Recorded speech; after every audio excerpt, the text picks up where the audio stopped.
Then glory, जयति ते अधिकम जन्मना व्रज। और बंदर जो है अपना नटखटपना कैसे छोड़ेंगे?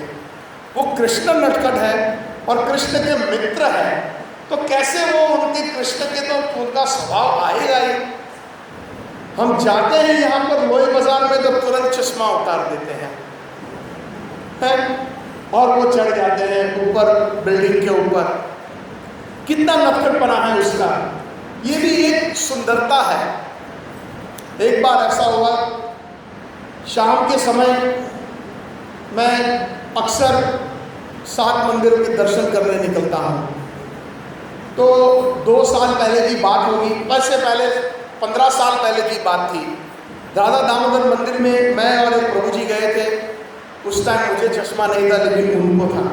हम लोगों ने रूप गोस्वामी की समाधि को दंडवत किया और उस समय जो है वो उन्होंने मकान नहीं बनाया था, ओपन में था। तो वहाँ पर एक जीवो गोस्वामी का पेड़ है, अगर आपको किसी को याद है तो वहाँ पर हम लोगों ने दंडवत किया और जैसे ही हम उठे प्रभु जी का चश्मा गायब। और जो है बंदर ऊपर पेड़ के ऊपर बैठा है चश्मा लिए। तो वहाँ पर पुजारी जी उस मंदिर के परिक्रमा लगा रहे थे, तो उन्होंने कहा चिंता मत करो, अभी आपका चश्मा दिला देता हूँ। तुरंत गए मंदिर के अंदर और एक दोने में हरि बोल हरे कृष्णा, एक दोने में कुछ कटा हुआ फ्रूट ले आए और उन्होंने एक पीस करके डाला और 4-5 पीस ऊपर डाले तो चश्मा नीचे आ गया। बंदर भी खुश और हमारे साथ में प्रभु जी थे वो भी खुश। अब बात आई 13 साल बाद, राधा दामोदर जी की गली में से हम दर्शन करके निकले और वहाँ पर एक छोटी सी हारमोनियम की दुकान है। तब तक हमें 40 का चश्मा लग गया। उस हारमोनियम की दुकान में जब हमने प्रवेश किया, हम आप जानते हो कि थोड़ा सा ऊंचा होता है, वृंदावन की जो जितनी लोई बाजार आदि दुकानें हैं उसके ऊपर हम ऊपर चढ़े और हमने बोला भैया जरा हारमोनियम दिखाना कोई छोटा सा पोर्टेबल। तो दुकानदार 2-4 हारमोनियम निकाले और हम जो है हारमोनियम को टेस्ट कर रहे हैं, सारे ग म प ध नि सा, और पीछे से ऐसा चश्मा चला गया दुकान के अंदर।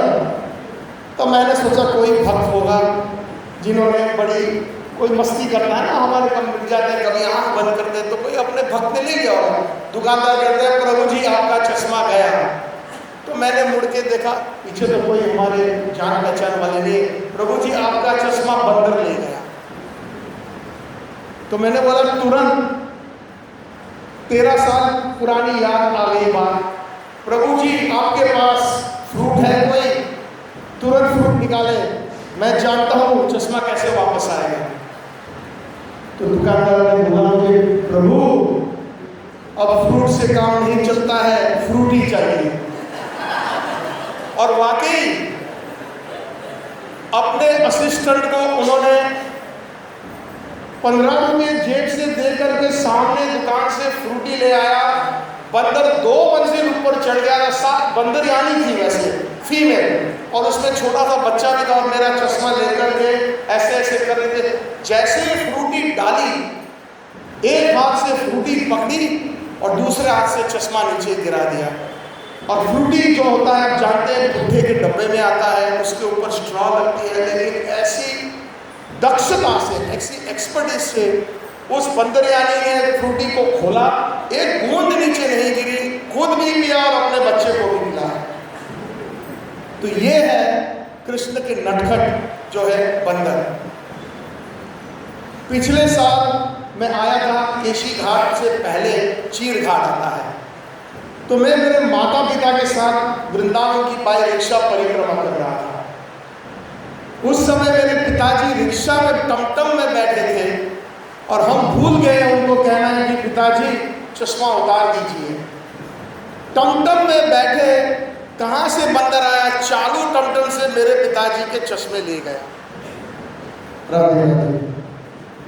तब मैं नीचे उतरा, टमटम वाले से बोला भैया उस दुकान से फ्रूटी ले आओ, लेकिन इतने में वहाँ पर एक सब्जी वाला था।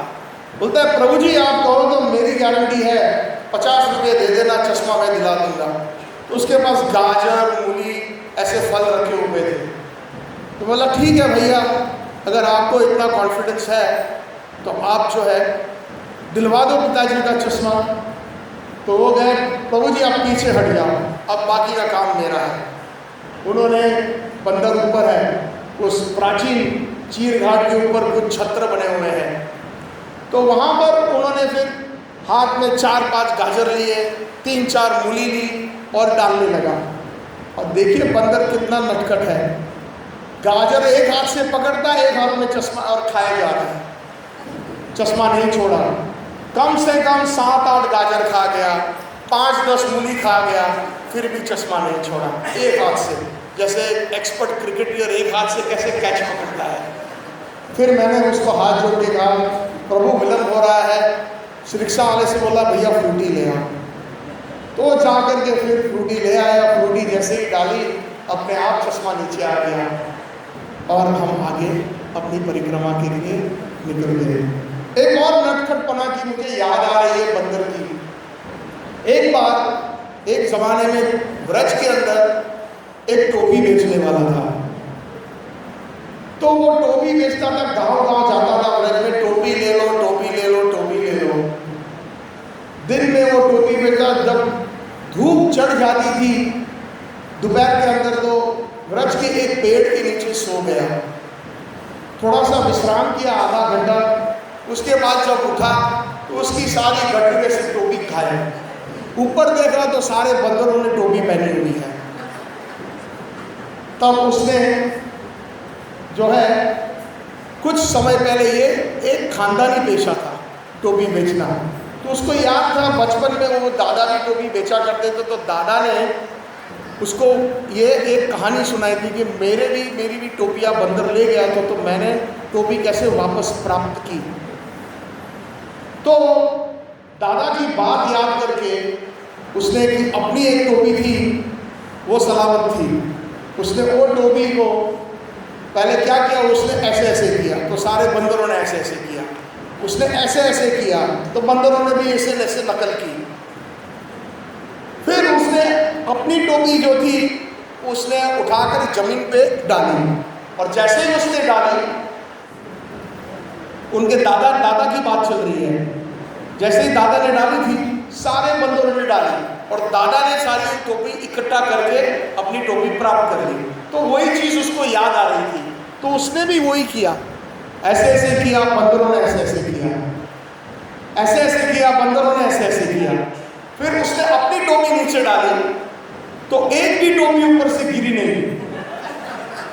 अब हैरान की बात यह है, उसमें से एक बंदर नीचे उतरा और उसके जोर से तमाचा मारा, चाटा मारा, और उसके बोला आप ऐसे मत सोचो सिर्फ आपके दादाजी हैं, हमारे भी दादाजी थे, और उन्होंने भी हमें यही बताया था कि ऐसा एक टोपी वाला आया था कुछ साल पहले और हमें फंसा के ले गया था, और हमने नकल की और हमने सारी टोपियाँ दे दी थी।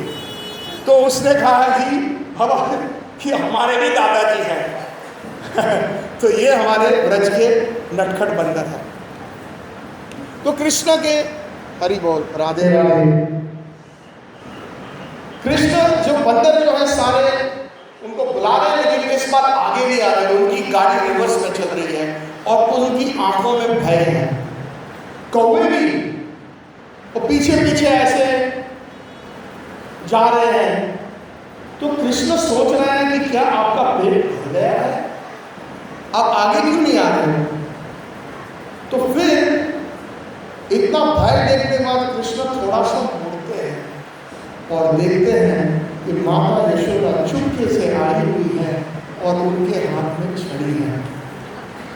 तो कृष्ण वहां से लपकते हैं और उखल से, और नंद बाबा का महल बहुत बड़ा है, वो चाहते थे वो किसी और दरवाजे से अंदर घुस सकते थे, लेकिन उन्होंने, बड़े चतुर है ना, टेढ़े हैं, तो आंगन के अंदर जो दरवाजा, उस दरवाजे से उन्होंने छलांग लगाकर वहां दौड़े। तो अब हम इस लीला में प्रवेश कर रहे हैं दामोदर अष्टकम की। हमने जब कैसे कल बताया था कि जो दामोदर लीला है, सत्यव्रत, दामोदर अष्टकम है, सत्यव्रत मुनि ने रचा है, और सत्यव्रत मुनि नारद जी और शौनक आदि ऋषियों का एक उल्लेख है पद्म पुराण में, किसी द्वापर युग में लिखा हुआ, वो सत्ययुग में लिखा हुआ, वो उन्होंने इस अष्टकम के द्वारा प्रस्तुत किया है। तो वो कहते हैं नमामि ईश्वरम सच्चित आनंद रूपम लसत कुंडलम गोकुले ब्रजमानम। सत्यव्रत मुनि सबसे पहले नमन करते हैं, दंडवत करते हैं कृष्ण को। कौन से कृष्ण को? जो सच्चित आनंद रूपम। तो जब वो नमन करते हैं तो यहाँ पर उनका जो हो दास्य विशेष, यानी कि भगवान की जो ऐश्वर्य विशेष को वो प्रणाम करते हैं कि मैं जानता हूँ कि आप पूर्ण पुरुषोत्तम भगवान हो और मैं आपका दास हूँ। तो दासत्व को प्रकट करके कृष्ण को प्रणाम करते हैं, नमामि ईश्वर, आप भगवान हो। सच्चित आनंद। अब सच्चित आनंद, भगवान के जितने भी अवतार हैं उनको भी सच्चित आनंद कहते हैं। विष्णु है, नारायण है, सारे, राम जी है, सारे सच्चित आनंद हैं। लेकिन यहाँ पर वो किसको दंडवत कर रहे हैं? वो दंडवत कर रहे हैं नमामि ईश्वरम सच्चित आनंद रूपम, जिनके कुंडल अपने गालों पे छलक रहे हैं और जो गोकुल में विराजमान है। वैकुंठ में नहीं, नारायण नहीं, कोई नारायण स्वरूप नहीं, ना विष्णु स्वरूप। गोकुल के अंदर जो विराजमान है सच्चित आनंद, उसको मैं प्रणाम करता हूँ। तो ये एक गौड़ीय भाव है।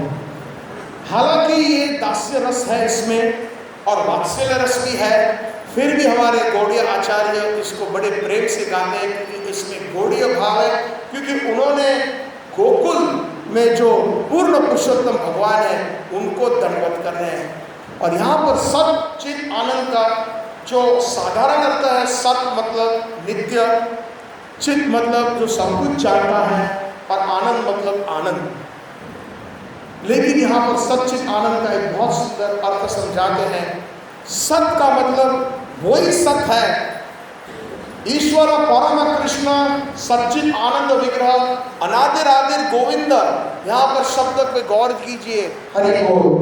गोविंद सर्व कारण कारण, ये गोविंद जो गोलोक वृंदावन में है वही सत है, क्योंकि उन्हीं में से जन्मादियस्य, उन्हीं में से जितने भी सारे अवतार हैं उनमें से उत्पन्न होते हैं। इसलिए सत्यम परम धीमहि, ये पूर्ण पुरुषोत्तम यशोदानंदन कृष्ण है, नंद नंदन कृष्ण है। इसीलिए यहाँ पर सत का अर्थ हमारे गौड़ीय आचार्य समझाते हैं, जो पूर्ण पुरुषोत्तम यशोदानंदन है, नंद नंदन है, राधा रमन है, उसको सत कहते हैं। चित्त का अर्थ ये समझाते हैं संबंध, उस ज्ञान कृष्ण को है। कृष्ण तो सब कुछ जानते हैं, नारायण भी सब कुछ जानते हैं, विष्णु भी सब कुछ जानते हैं, लेकिन यहाँ पर चित्त का अर्थ ये बताते हैं कि गोकुल में जो कृष्ण है, व्रज के अंदर जो कृष्ण है, वो ये जानते हैं कि मैं और मेरा भक्त और प्रेम, ना मेरा ऐश्वर्य, ना मेरा और कोई गुण, सिर्फ मधुर रस, उसको बोलते हैं चित्त। और उसी में से जो कृष्ण को और उनके भक्तों को आनंद मिलता है वही सच्चित आनंद। फिर और एक चीज मैंने कल बताई थी शुरू में कि ये इसका जो भाव जो निचोड़ा है हमारे आचार्यों ने, सत्यव्रत मुनि का जो ये अष्टकम है, दामोदर अष्टकम, जैसे एक संवाद है कृष्ण और सत्यव्रत मुनि, एक सूक्ष्म संवाद। सत्यव्रत मुनि पहले दास्य भाव में उनके ऐश्वर्य की चर्चा करते हैं, उनकी ऐश्वर्य की प्रशंसा करते हैं, लेकिन वो ऐश्वर्य जो गोकुल में है। कभी कभी भक्त लोग सोचते हैं कि गोकुल में ऐश्वर्य नहीं है, ब्रज में ऐश्वर्य नहीं है। ब्रज में तो ऐश्वर्य ही ऐश्वर्य है, लेकिन वहां पर मर्यादा नहीं है जो वैकुंठ के अंदर है। कैसे नहीं हो सकता ब्रज के अंदर ऐश्वर्य? चिंतामणि प्रकर सद्मसु कल्प वृक्ष लक्षाकृतेषु सुरभिरभिर पालयन्तम लक्ष्मी सहस्त्र शत संभ्रम सेव्यमानम गोविंदमानि पुरुषम तमहं भजामि। अभी भी ब्रज के अंदर ऐसे साधु हैं जो अपनी अपने दिव्य चक्षु से देख सकते हैं कि चिंतामणि है व्रज के अंदर, व्रज की जो धूल है उसके अंदर हीरे मोती जवाहरात है, जो फूल है वो एक एक मणि है। तो कितने अपीलेंट है जो व्रज है। सारे वैकुंठ में जितना वैभव नहीं है उतना वैभव, वो जो उसके अंदर जितना जो धन है या जो रत्न है उतना यहाँ पर है। किसी ने भक्ति सिद्धांत प्रभुपाद जी अपने गुरुदेव की एक बात याद करके कहते हैं कि आप गौड़ीय मठ इतना प्रचार करते हो कोलकाता में, कल की अगर सारा कलकत्ता आ गया मठ में रहने के लिए तो आप कहाँ से लाओगे पैसे। तो प्रभुपाद जी कहते हैं मेरे गुरु महाराज ने ऐसा जवाब दिया, मैं वैकुंठ से गोलोक से एक हीरा ले आऊँगा and it will cover more than the cost of everything, क्योंकि बड़ा कीमती सारा जो खर्चा होगा वो वहाँ से उस एक हीरा ज्वारत से मैं ले आऊँगा और उससे सारा खर्चा निकल जाएगा। लेकिन वहाँ पर वैभव होने के बावजूद भी निकटता है और मधुरता है जो वैकुंठ में नहीं है। वैकुंठ में 2.5 रस है और यहाँ पर 4 के 4 रस मौजूद है। तो पहले उनका संवाद के अंदर सत्यव्रत मुनि प्रशंसा करते हैं उनके वैभव की दासत्व रूप में, और फिर कृष्ण की प्रशंसा करते हो कि लसत कुंडलम गोकुले ब्रजमानम, आपका जो सुंदर रूप है, आपने जो सुंदर आभूषण पहने हैं, उनके कुंडलों की प्रशंसा करते थे। कुंडल कितने भाग्यशाली है कि आपके सुंदर से मुखमंडल पर उनको स्पर्श मिलता है, वो चुंबन कर रहा है, कितना भाग्यशाली है। उद्धव जी कहते हैं कि भगवान का जब हम श्रृंगार करते हैं, उनको आभूषण पहनाते हैं, तो भगवान सुंदर दिखते हैं? नहीं, आभूषण भगवान की सुंदरता की वजह से आभूषण सुंदर लगते हैं, ये भाव है। लसत कुंडलम गोकुले, और कहां पर गोकुल में विराजमान है, स्प्लेंडरसली सिचुएटेड इन गोकुल, बहुत ही सुंदर मधुरता में गोकुल में जो विलास कर रहे हैं, गोकुल में जो लीलाएं कर रहे हैं, उस सच्चिदानंद को मैं प्रणाम करता हूँ। यशोदा भी खलत भवमानम परामृष्टान अत्यंतो ततो कृत्य हो गया। अब यहाँ पर सत्यव्रत मुनि भगवान की मधुर लीला विशेष में आ जाते हैं और परिवार विशेष माता यशोदा के गुणगान गा रहे हैं। यशोदा से डर करके भी खल से उन्होंने छलांग लगाई और आंगन में दौड़े। और आंगन में क्यों दौड़े? नंद भवन तो बहुत बड़ा है, 84 खंबा है, एक खंबे के पीछे भी एक बच्चा गोल गोल घुमा सकता है, तो यहाँ पर तो 84 खंबे काफ़ी गोल घुमा सकते थे माता यशोदा को। लेकिन वो बाहर इसलिए गए कि वो जानते हैं कि जब मैं बाहर जाऊंगा तो मेरी माता यशोदा पीछे नहीं आएगी। क्यों नहीं आएगी? क्योंकि व्रज के अंदर एक मर्यादा होती है। महिलाएं अगर आप देखिए अभी भी गांव में चले जाएं व्रज के, तो अपना पल्लू ढकती है, पल्लू ढके बिना बाहर नहीं निकलेगी। और यद्यपि माता यशोदा ने पल्लू ढका तो वो मुझे ठीक से नहीं देख पाएगी, इसीलिए वो आंगन के अंदर दौड़ते हैं। दूसरा ये बताते हैं कारण कि बाहर जब निकलेगी, अब तो सूर्योदय हो गया है, ब्रजवासी का आना जाना बाहर शुरू हो गया होगा, तो माता यशोदा बुजुर्गों के सामने ऐसे बाहर नहीं आएंगे। इसीलिए वो बड़े चतुर है, कृष्णा बड़े चपल है, वो नंद बाबा के आंगन के अंदर, ओपन के अंदर वो वहां पर छलांग लगा के दौड़ते हैं। लेकिन माता यशोदा झांकती है उसी कमरे से जहां कृष्ण बंदरों को और कौओं को ऊपर से छीके से जो माखन खिलाती थी। उन्होंने दाएं देखा, बाएं देखा, दाएं देखा, बाएं देखा, और देखा कि कोई नहीं है।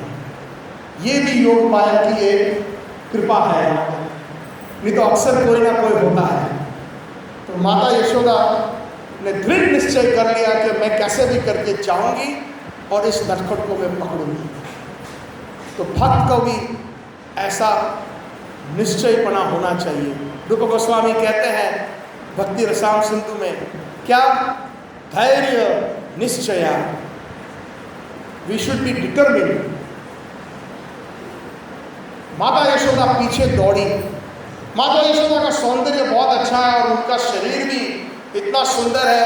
गोपाल चंपू में वर्णन करते हैं कि उनका जो सौंदर्य है, महिला का जो रूप है, उनकी जो छाती है काफ़ी बड़ी है, पतली कमर है, उनके जो हिप्स है, कब जो क्या बोलते हैं हिप्स को, है जी, है नितंब, वो बड़ी काफ़ी है। और माता यशोदा इतना भाग नहीं सकती है। उन भागते भागते हाफते हाफते उनके जो वेणी है केतकी फूलों की, वो गिर जाती है। फूल गिर जाते हैं, बिखर जाते हैं। तो फूल, माता यशोदा रुक जाती है फूलों की तरफ और वो फूल उठाना चाहती है, लेकिन तो केतकी के फूल कहते हैं, मैया जाओ, उस नटखट को पहले पकड़ो, जो आपका कार्य है वो करो, आप हमारी चिंता मत करो। तो माता यशोदा फिर अपनी दौड़ शुरू करती है और कृष्ण दौड़े जा रहे हैं आंगन के अंदर, लेकिन माता यशोदा पकड़ नहीं पा रही है। लेकिन एक क्षण ऐसा आता है, कृष्ण एक क्षण के लिए ऐसे मुड़ते हैं। आप लोगों ने ये तस्वीर देखी होगी, माता यशोदा दौड़ रही है, उसके हाथ में छड़ी है, बहुत सुंदर सा चित्र है, और कृष्ण पैर पीछे मुड़ते हैं, और जैसे ही पीछे मुड़ते हैं यशोदा माता उनको पीछे से पकड़ पाती है। यशोदा भी युलुक खलत धवमानम परमष्ट, परमष्ट मतलब पीछे से, ततो अत्यंत, अत्यंत मतलब माता यशोदा ने अत्यंत प्रयास किया दौड़ने का और कृष्ण को पकड़ लिया। जब कृष्ण को पकड़ा तब उनके हाथ में छड़ी थी, और कृष्ण ने जैसे ही वो छड़ी देखी तो उनके क्या हाल हुए।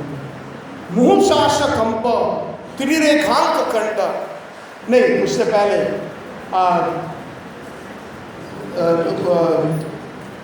रुदंतम मुहुर नेत्र युग्मम मृजंतम कराम भोज युग्मेना सातंक नेत्रम।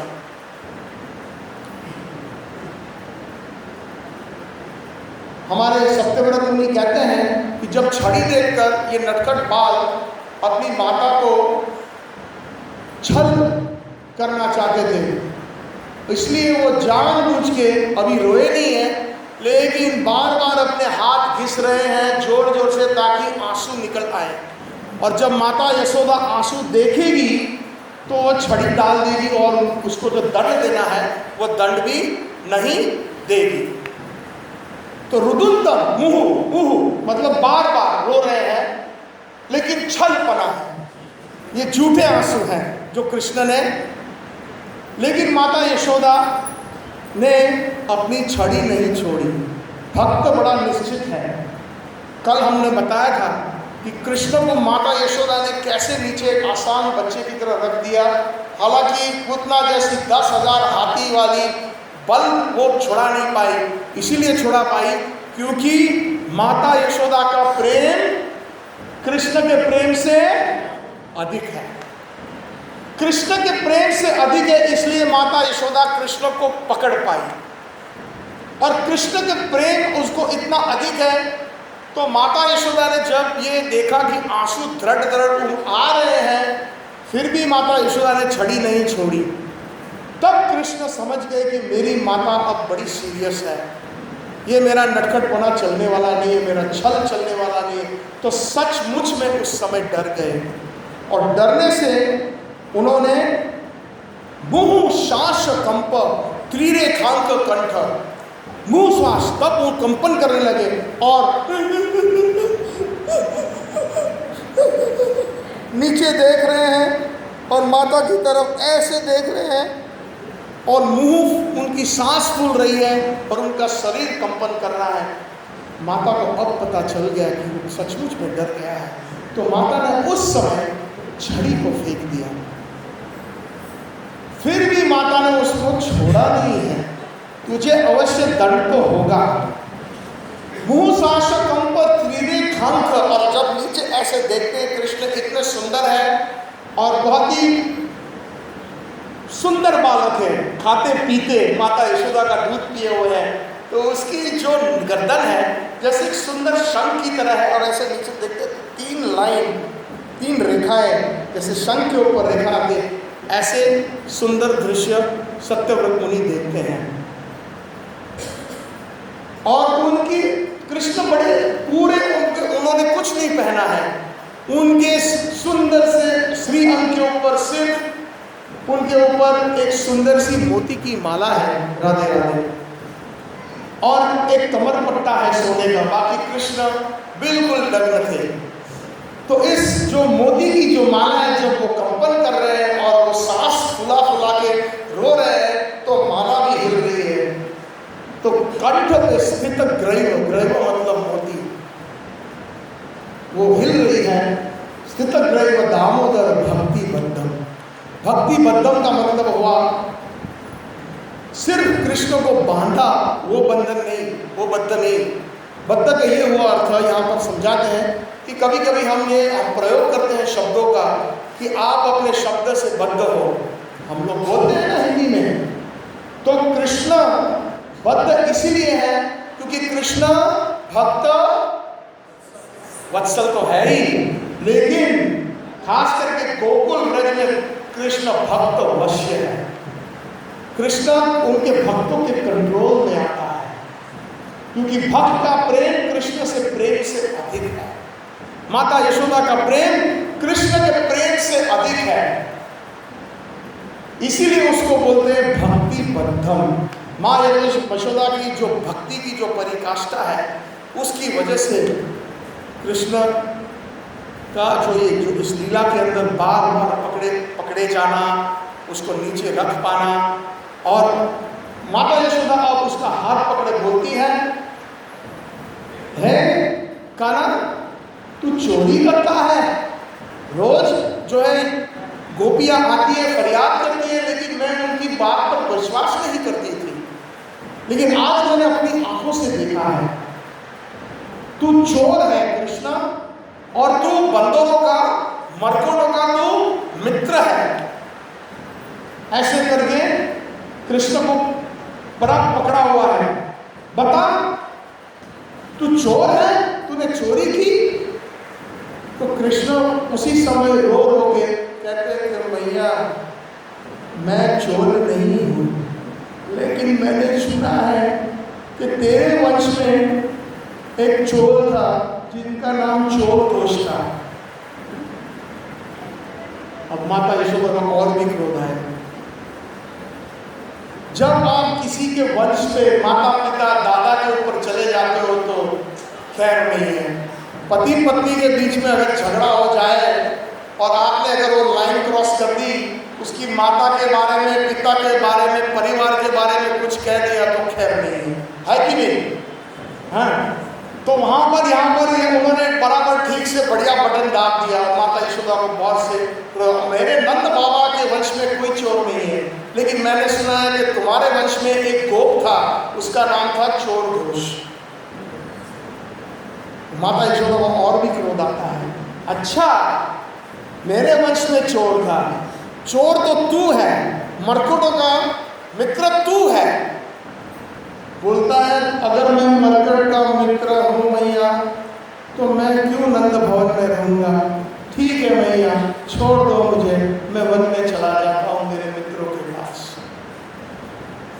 तो माता यशोदा एक क्षण के लिए सोचती है कि अगर इसको मैंने छोड़ दिया तो ये सचमुच तो नहीं चला जाएगा वन के अंदर। कई बार बच्चे बड़े सेंटिमेंटल होते हैं। तो माता यशोदा ने सोचा इसको दंड तो देना है, ये मेरा प्रेम है, ये मेरी ड्यूटी है। बच्चा अगर कोई, आप भी अपने बच्चे को अगर आप मारते हो या उनको दंड देते हो तो उनकी अच्छाई के लिए, क्योंकि ये आपका प्रेम है। तो माता यशोदा ने कहा कि नहीं, दंड तो देना ही है। तो कृष्ण को चल अंदर, और मुझे काफी काम है, इंद्र यज्ञ आ रहा है। और इतने में कृष्ण का ये सारा रोना धोना सुन करके गोपियां ब्रज की आ गई है नंदांगन में, और सारा तमाशा देख रही है और हंस रही है। और माता यशोदा भी कह रही थी कि आप जो है मानने को तैयार नहीं थी कि हमारे यहाँ आता था कृष्ण। कृष्ण का जो रूप है गोकुल के अंदर, कृष्ण जब से चलने लगे और अपने ग्वाल के साथ जब चलने लगे तो माखन चोरी करना शुरू कर दिया था। और माखन चोरी कर करके जब गोपियाँ आती थी, ऐसा लगता था कि माता यशोदा को फरियाद कर रही थी। लेकिन हमारे आचार्य टीका देते हैं कि वो मर्याद नहीं थी। माता यशोदा जो लीलाएं नहीं देख पाती थी, उनको आकर के कृष्ण की सुंदर सुंदर मधुर लीला को वो उसका आस्वादन पान कराती थी। भगवत गीता में भी एक श्लोक है, रमन्ति च तुष्यन्ति च। भक्त क्या करते हैं, एक दूसरे के साथ भगवान कृष्ण के वार्तालाप कथा करते हैं और उसी में संतुष्टि लेते हैं। माता यशोदा कृष्ण को ले जा रही है और कहती है कि चल उसी कमरे में। उसी कमरे में वहां पर उखल खड़ा था। तो माता यशोदा कहती है, उखल, तू उखल नहीं है, तू खल है, चीटर, क्योंकि तूने इस चीटर की सहायता की। अगर तूने सहायता नहीं की होती तो ये ऊपर नहीं चढ़ सकता। इसीलिए मैं तुम दोनों को बांध देती, तुम दोनों को दंड देती। पहले कृष्ण को माता यशोदा कहते हैं, हमारे आचार्य गोपाल चंपू में, कृष्ण की कमर छोटी सी है। तो माता यशोदा जब दौड़ी तब उसके माथे से जो रिबिन होता है वो निकल गया था। ये गोपाल चंपू का वर्जन है। उस रिबिन से कृष्ण को बांधा पहले, और बांधने के बाद उखल को भी दंड देना चाहा। तो ऐसे उसने घुमाया तो 2 उंगल का। और गोपियाँ देख रही है तो कह रही है कि आप हंस क्या रही हो, जाओ रसोई घर के अंदर और गौशाला के अंदर और रस्सियाँ हैं, ले आओ। तो रस्सी ले आती है गोपी, गांठ बांधती है और 2 उंगल का। सारी रस्सियाँ खत्म हो जाती है। गोपियाँ अपने घर से भी ले आती है और फिर भी जो है ऐसी सुंदर लीला है, 2 उंगली कम है, वो गांठ नहीं बांध पाती। तो हमारे आचार्य बात बताते हैं, इसीलिए ये 2 जो उंगली है, एक उंगली जो है हमारी अपनी साधना है।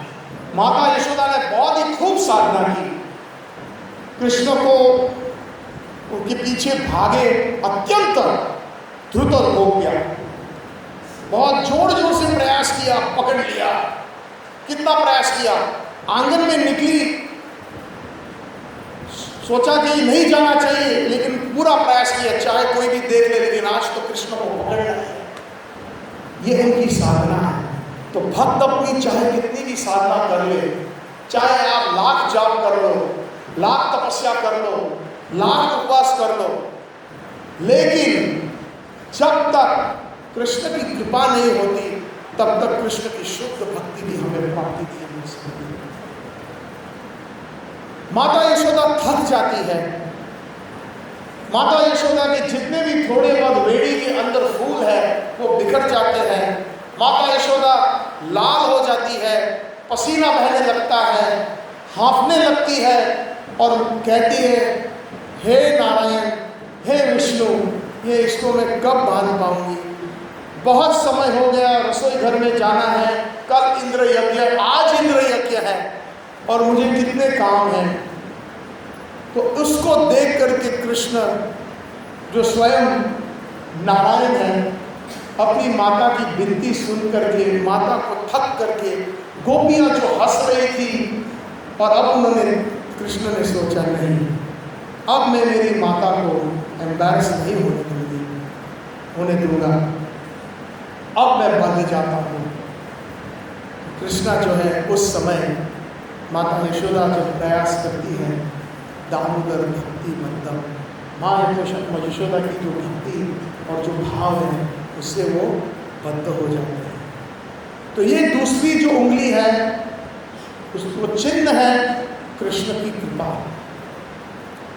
हमारे कुछ आचार्य टीका करते हैं, रामानुज संप्रदाय जो श्री संप्रदाय वैष्णव की वरिष्ठ संप्रदाय है दक्षिण भारत में, उसमें 2 प्रकार के वैष्णव हैं, एक तो वड़गई और एक तिलकाई। वडगाय वैष्णव और तिलगाय। वडगाय वैष्णव का एक तत्व है कि हम अपने प्रयास से ही सिद्धि प्राप्त कर सकते हैं, तब जब आदि से। और दूसरा जो पंथ है उसमें श्री संप्रदाय में वो कहते हैं कि नहीं, सिर्फ कृष्ण की, भगवान की कृपा से ही हम सिद्धि प्राप्त कर सकते हैं, भक्ति प्राप्त कर सकते हैं। दोनों का उदाहरण दिया गया है। पहला जो पंथ है जो सोचता है कि सिर्फ हमारे अपने जब तक अपनी साधना से भगवान की प्राप्ति कर सकते हैं तो उसको बोलते हैं मरकट न्याय। आप देखते हैं वृंदावन में जब छोटा सा बंदर होता है अपनी माँ को कैसे पकड़ के जकड़ के रखता है और एक छत से दूसरे छत तक छलांग लगाती है, लेकिन वो छोटा सा बंदर कभी गिरता नहीं है। तो उसका मतलब ये हुआ कि उस छोटे बंदर को भी अपना प्रयास करना पड़ता है। अगर वो अपना प्रयास छोड़ देता है तो वो गिर जाएगा। और कहते हैं कि अगर बंदर एक बार गिर जाता है तो उसकी माँ दोबारा उसको स्वीकार नहीं करेगी। ये हकीकत है। और दूसरी जो भक्तगण है वो कहते हैं कि भगवान की कृपा ही हमें भगवान के पास ले जाएगा। और उसका जो है उदाहरण है मांजर न्याय। मांजर न्याय का उदाहरण ये हुआ कि बिल्ली का जो छोटा पिल्लू होता है, जब छोटा बच्चा होता है, उसको कुछ नहीं करना पड़ता। बिल्ली उसको अपने मुंह से उठाती है और वो कुछ नहीं करती। तो अपने प्रयास से नहीं, माँ के जो प्रयास से, माँ का जो प्रेम है वो ही उसके लिए काफ़ी है बड़े होने में। उसको अपना कोई प्रयास नहीं करना पड़ता। लेकिन हमारे गौड़ीय वैष्णव चैतन्य महाप्रभु कहते हैं हमें दोनों की आवश्यकता है। अपनी साधना की भी आवश्यकता है और कृष्ण की कृपा। और कृष्ण की कृपा कैसे प्राप्त होती है? प्राप्तस्य कल्याण गुणार्णवास्या वंदे गुरु श्री चरणारविंदम, गुरु परंपरा के द्वारा। साक्षात हरित्वेन समस्त शास्त्र उक्तास्तथा भाव यतैव सत्ति किंतो प्रभोया प्रियैव तस्य वंदे गुरु श्री चरणारविंदम। यस्या प्रसादात् भगवत प्रसादो यस्य अप्रसादात् न गति कुतोपि धयांस्तवांस्तस्य यशस्वी संध्याम वंदे गुरु श्री चरणारविंदम। तो कृष्ण की कृपा हमें गुरुजनों के द्वारा, आचार्य के द्वारा प्राप्त, प्रभुपाद जी के द्वारा। तो दोनों की आवश्यकता है। तो माता यशोदा उसको बांध देती है। अब बांधने के बाद रोना धोना कृष्ण का चल रहा है। गोपाल भी आ गए हैं और ब्रज की गोपियां भी आ गई। और माता यशोदा कहती है अभी तो यही रुक और मैं जाती है रसोई में, बहुत काम है। पहले तो वो जो उन्होंने जो मटकी फोड़ी थी कृष्ण ने, वो पत्थर मार करके उसमें बड़ा रसोई घर के अंदर बड़ा सा शेर सागर खड़ा करके उसको साफ करना, फिर जा करके और मिठाई आदि मिष्ठान को बनाना, काफ़ी काम था माता यशोदा को। माताएं जानती है जब कभी सत्संग करते हैं और कभी ऐसे रसोई के ऊपर कुछ रखा है सत्संग की, कोई 50 आदमी घर पे आने वाला है और सारे चने या दाल उबल के नीचे गिर गए या जल गए और आप 1 घंटे में भक्त लोग आने वाले हैं, रसोई तैयार, तो आपकी क्या हालत होगी? तो आप सोच सकते हैं कि माता यशोदा को कितना काम था और अभी तो कितना और भी काम करना है। पहले तो साफ सफाई से शुरू करना है। तो सारी गोपियों को कहती आओ मेरी मदद करो बहना, मुझे करना है सारा काम। और दामोदर को छोड़ देते हैं। दामोदर का यहाँ पर मतलब ये हुआ, आप लोग तो जानते हैं, दाम मतलब रस्सी, और जिसको अपने पेट से बांधा था रस्सी से, इसलिए दाम, उदर मतलब पेट, इसलिए उसको तब से गोपियाँ आदि उसको दामोदर करके पुकारने लगे। अब दामोदर जो है रो रहे हैं, ग्वाल बाल सब है, दाम, श्रीदाम, सुबल, मधुमंगल आदि सब आ गए हैं और कृष्ण रो रहे, कह रहे कि देख क्या रहे हो, मुझे छुड़ाओ। और सब अपना अपना प्रयास कर रहे, लेकिन कृष्ण को वो छुड़ा नहीं पाते, वो गांठ ही नहीं खोल रहे। उस दरमियान में रोहिणी माता आ रही है वापस उपनंद जी के घर से छोटे बलराम जी को लेकर के साथ में, और उन्होंने भी कोलाहल सुना, लेकिन सोचा कि ये तो बच्चों का खेल है। माता यशोदा को मेरी आवश्यकता होगी रसोई घर में, तो वो सीधी रसोई घर में जाती है दूसरे दरवाजे से और बलराम को छोड़ देती है, और बलराम दौड़े चले आते हैं उस कमरे के अंदर जहाँ दामोदर जी को बांधा हुआ है। जब बलराम जी देखते हैं कि दामोदर कृष्ण जो है बंधे हुए हैं, तो सबसे पहले उनकी आंख में योग माया हट जाती है और उनका वैभव प्रकाश आ जाता है, और स्वयं साक्षात बलराम जी का भाव उनमें आ जाता है, और क्रोध से देखते ये किसने किया, किसने ऐसी हिम्मत हुई कि मेरे कान्हा को, मेरे भैया को रुलाया, और ऐसे रुलाया कि उसको बांध दिया, किसमें ऐसी हिम्मत हुई। गोपाल पीछे हट गए, उन्होंने कभी ऐसा क्रोध बलदेव जी में देखा नहीं था। अनंत कोटि ब्रह्मांड जो बलदेव जी के जो अंश, महासंकर्षण, शेषनाग, जो करोड़ों करोड़ों ब्रह्मांड उनके सर के ऊपर रखते हैं, बलराम जिनके पास सारी सृष्टि का अधिक बल है, इसलिए उनका नाम बलराम है। और बलराम गुरु तत्व है जो बल दे सकते हैं भक्ति के लिए। बलराम जी जाते हैं आगे और तुरंत हटो सब, और वो गांठ छोड़ने का प्रयास करते हैं। बलराम जी भी बहुत प्रयास करते हैं, लेकिन वो गांठ छूट नहीं रही है उससे। बलराम जी साक्षात उनके मुखमंडल पे पसीना आ जाता है, लेकिन गांठ नहीं छूट रही है। तो फिर वो दोबारा देख करके पूछते हैं ग्वालपाल को, किसने ये किया। तब मधुमंगल आगे आता है और कान में कहते हैं, दाऊ दादा मैया। तब बलराम जी छोड़ देते हैं और पीछे हट जाते हैं। अरे बाबा, ये मैया यशोदा ने किया है तो मैं भी कुछ नहीं कर सकता।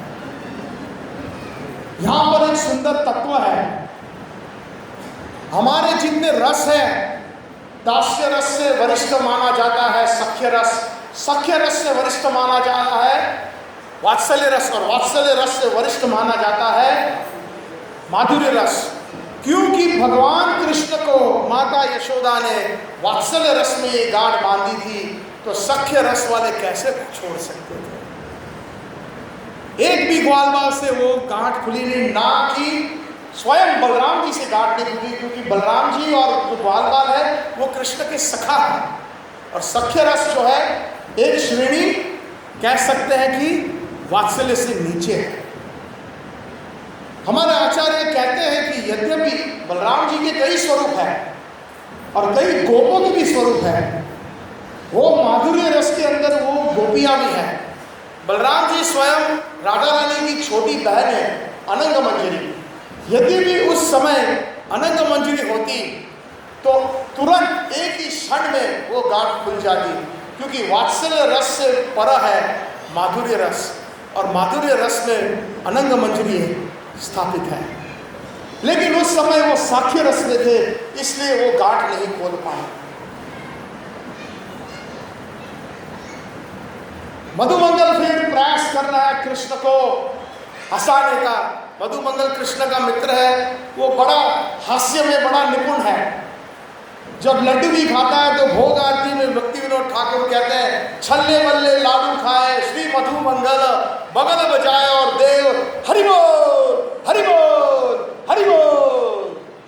आप भोग आरती जो जानते हैं,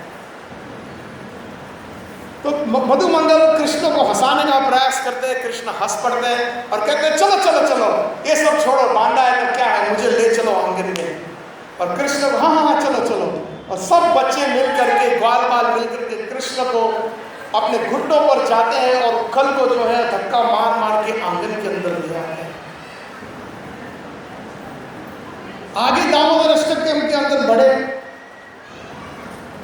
तो कृष्ण की जो मधुर लीला है गोकुल में, उसका वर्णन करते हैं। इदृक्ष लीला भीर आनंद कुंडे स्वघोष निमंजनतम आख्य पयंतम। समय बहुत कम पड़ रहा है, ये इतनी सुंदर लीला है, प्रयास करता हूँ खत्म करने का। भक्तजनों से कृपा है थोड़ा और बैठे तो ठीक है। तो इदरिक स्वर लीला में इस प्रकार से गोकुल के अंदर व्रजवासियों को कृष्ण ने आनंद के कुंड में डुबो दिया। कैसी कैसी लीलाएं की, जब से चलने लगे, बाहर निकलने लगे, गोपियों के घर जाकर के माखन चुराने लगे। गोप बाबा को कहते हैं आज तेरे घर में चोरी करेंगे। कहते हैं मधुमंगल तू ऐसा कर, जब हम तेरे घर के पास आएंगे तो छिप जाएंगे खिड़की के नीचे, और तू अंदर जाना और अपनी मैया को बोलना कि बछड़ा छूट गया गौशाला में। तेरी मैया जा करके बछड़े को पकड़ने का प्रयास करेगी तो हम दरवाजे से घुसेंगे और सारा माखन सपाचट कर देंगे।